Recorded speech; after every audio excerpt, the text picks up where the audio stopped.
Hello, welcome to the Security Update with me, Hamse Daabjeerin. In this program, we will be covering for you the latest stories that matter security in the African countries, from West to Horn of Africa. Ahead on the program, Somalia federal government forces take control of Tigre town from Ahl Sunnah wal Jama'ah. Islamic State claims Uganda bomb attack. US condemns Sudan military coup and cuts $700 million in aid to Sudan. Plus, UN suspends humanitarian flights to Ethiopia's Tigre of the airstrikes.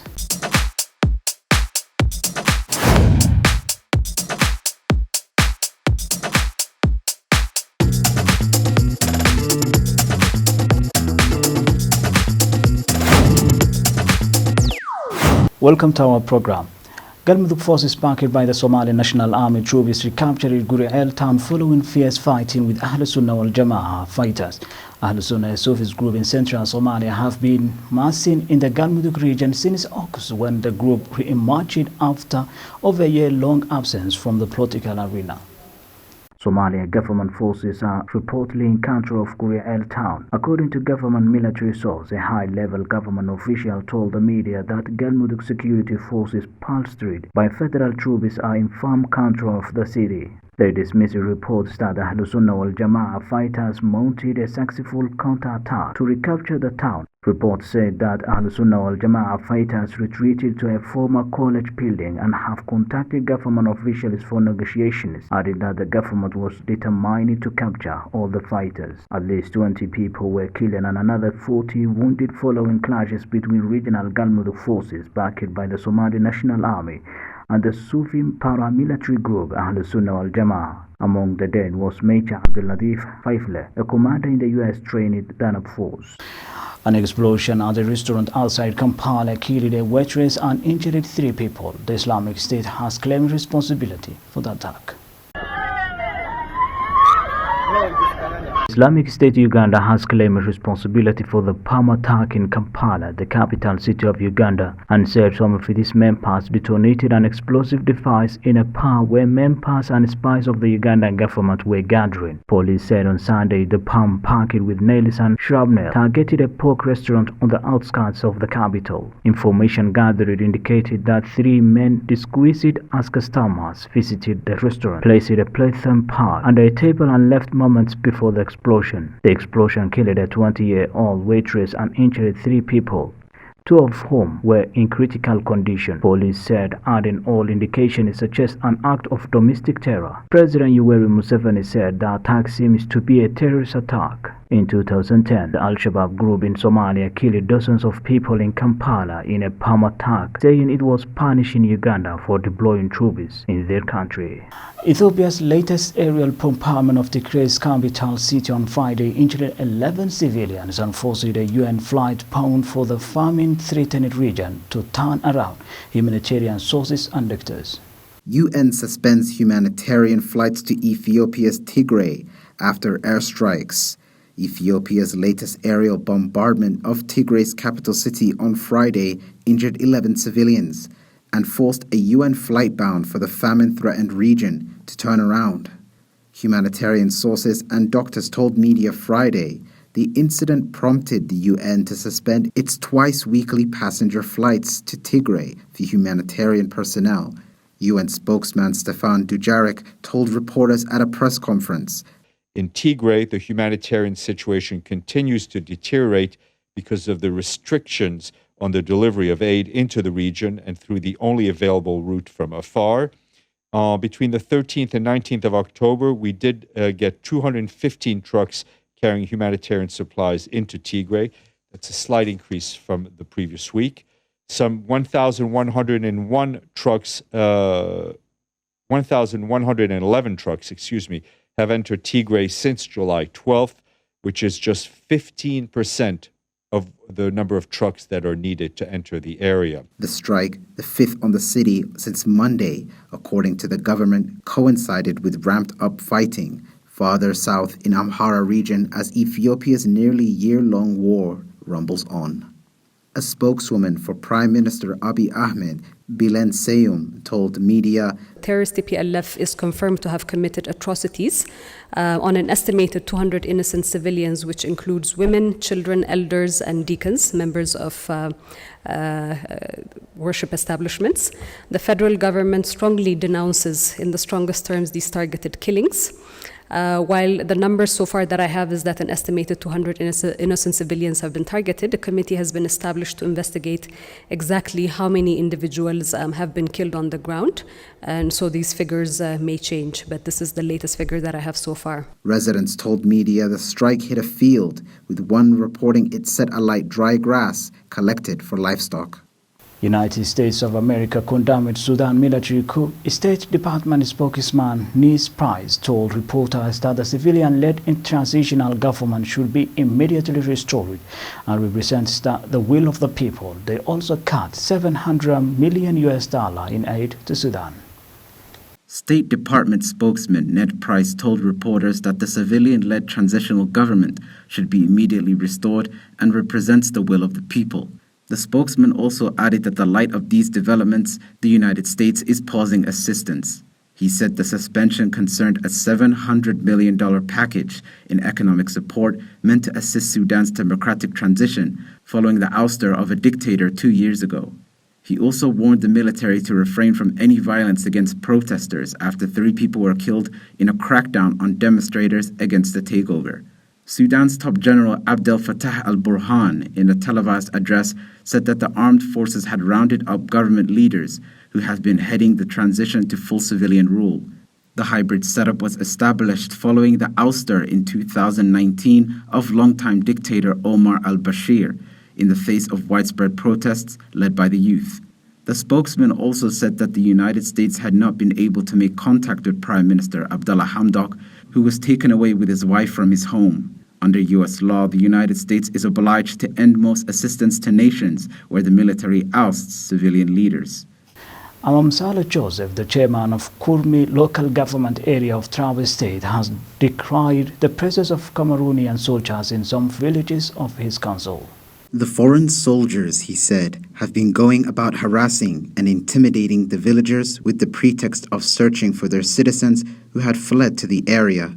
The country, it would be recalled, had in the past years been facing a civil war, following the quest for self-independence by some selections of the country.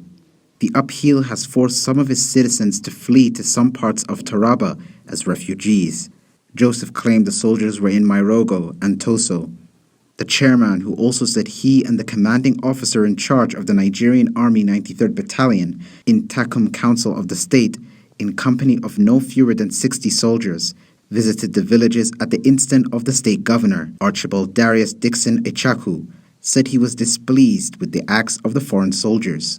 He, however, reassured the people of the affected villages of the commitment of the state government towards protecting their lives and property from external aggression, urging the people to remain calm and cease from acts capable of truncating the peace of the areas. The government, according to him, will not only work around the clock to ensure their safety, but will also bring to an end the invasion and intimidation being perpetrated by the foreign soldiers. About 5 out of 16 local government councils of the state play host to persons who fled the country following the breakdown of law and order that have led to wanton destruction of lives and properties.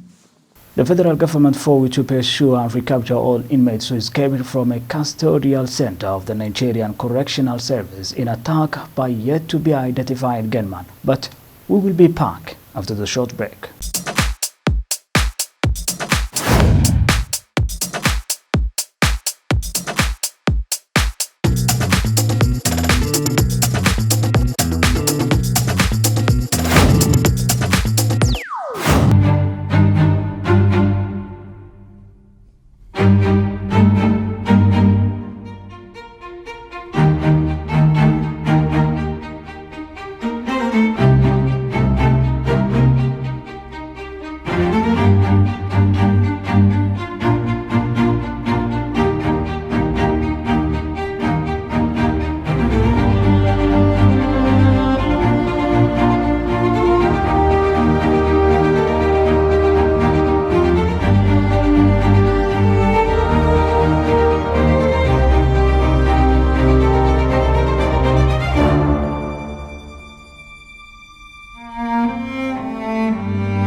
The federal government of Nigeria vowed to pursue and recapture all inmates who escaped from custodial center of the Nigeria Correctional Service in attack by yet-to-be-identified gunmen. The federal government has vowed to pursue and recapture all inmates who escaped from a custodial center of the Nigeria Correctional Service in an attack by yet-to-be-identified gunmen. The Minister of Interior, Ogbeni Rauf Aregbesola, gave the assurance while making an inspection visit to the facility in Oyo State, southwestern Nigeria. Let me assure Nigerians of their safety of lives and property. Our custodial facilities are safe, and we are putting extra safety measures in place in light of the observed pattern of the external attacks we have seen to prevent any such occurrence in the future. He assured Nigerians that the federal government will pursue not just those who attacked the facility, but those who have escaped lawful custody. The minister praised the officers of the Nigeria Correctional Service and other members of sister security agencies who provided perimeter security for the facility for fighting gallantly and holding the fort before the attackers were able to gain access to the awaiting trial section of the facility. He added that those who have escaped are already being pursued, while some have been rearrested. Giving more details about those who have escaped, Ogbeni Rauf Aregbesola noted that 446 out of 907 escapees have been recaptured, while 69 never left the facility. On the effort to rebuild the damaged part of the facility, the minister noted that he has directed the appropriate authority to immediately begin remediation work. Also speaking during the inspection, the Controller General of the Nigeria Correctional Service, Aliru Nababa, noted that so far the service has successively prevented internal jailbreaks in all other facilities. Before leaving Oyo State, the minister's entourage paid a courtesy visit to the Alaafin of Oyo, Oba Lamidi Adeyemi III, and commiserated with him over the attack of the federal government facility in his town. Be patient and see what the government will do. The government will react positively, I'm sure, and that this incident will be a thing of the past.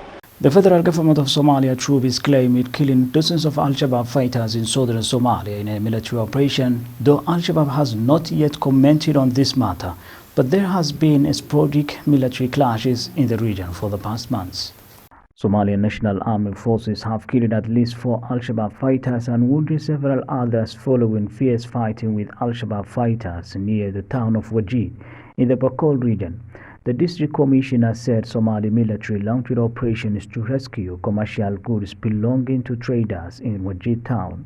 Somali National Army Part Lieutenant Isaac Muhammad Ibrahim, Deputy Somali National Army Commander in Wajid, led the operation after getting news reports of Al-Shabaab attack on donkey carts near the town. He told Radio Mogadishu that the army clashed with militants, killing 4 members and rescuing most of the food items on donkey carts. The federal government troops intensified military attacks against the group and pledged to remove them from the remaining areas. A UN Security Council delegation is expected in Malian capital Bamako on Saturday to press the transitional government to allow a civilian administration to take over following 2 coups in the West African country in less than a year.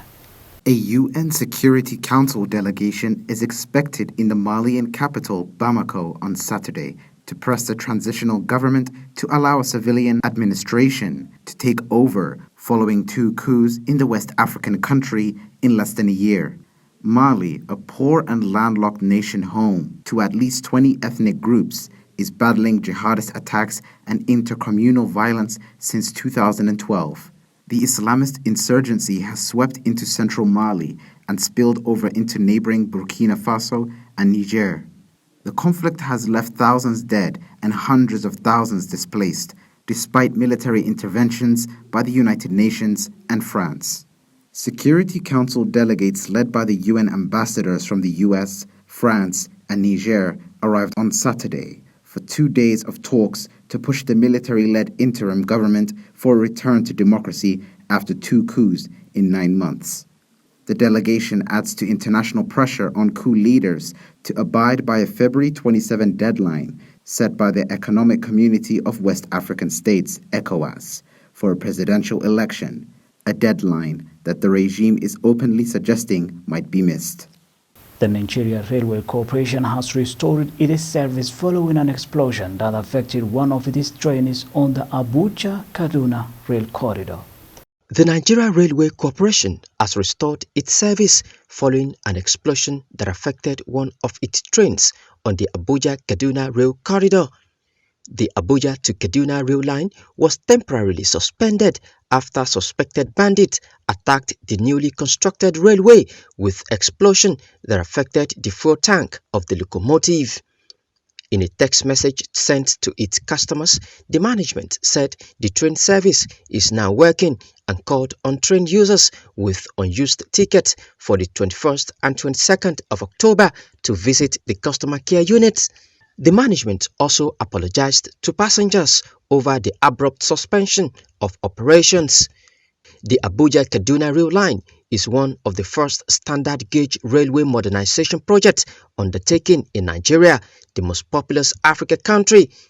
It connects federal capital city Abuja with its commercial capital Kaduna, enabling faster movement of goods and people between the two cities.